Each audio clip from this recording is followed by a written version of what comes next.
The new year started with the leader of the DPRK extending an olive branch of sorts to his southern neighbor, saying he is open to talking with the Republic of Korea about sending athletes to the upcoming Winter Olympics in Pyeongchang.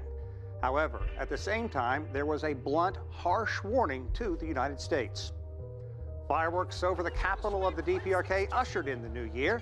Kim Jong-un says the two Koreas are bound by blood and offered hope to South Korea that its duties as host of the 2018 Winter Olympic Games will be successful.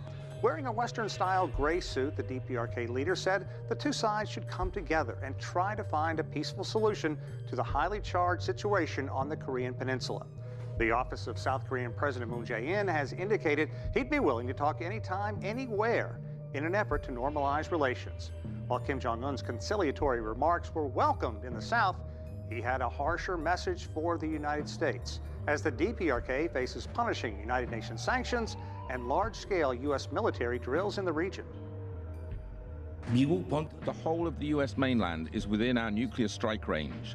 The nuclear button is always on my table. The U.S. must realize that this is not a threat, but the reality. The DPRK has repeatedly launched test missiles and reported success in nuclear tests over the past year, drawing worldwide ire and harsh criticism from U.S. President Donald Trump. The DPRK vows to continue its work to further develop nuclear weapons this year.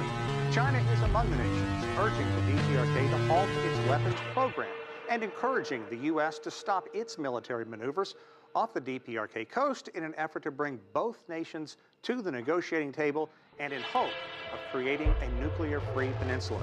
But just this past weekend, a former chair of the U.S. Joint Chiefs said the U.S. is closer than ever to a nuclear war with the DPRK. 미국 번터 전역이 우리의 핵 타격 사정권 안에 있으며 핵 단추가 내 사무실 책상 위에 항상 놓여 있다는 것. The United States is at the range of our missiles. This is a reality. They must see this. 전투력을 백방으로 강화해야 합니다.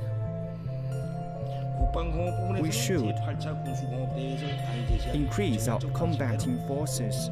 권하게 틀어주고 우리식의 유력한 전략무기들과 무장 장비들을 We must consistently follow our policies, and at the same time, we should improve our military industry system.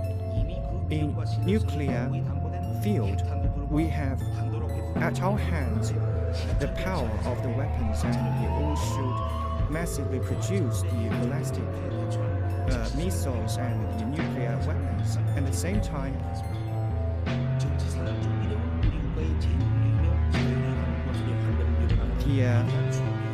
the strategic system of prompt response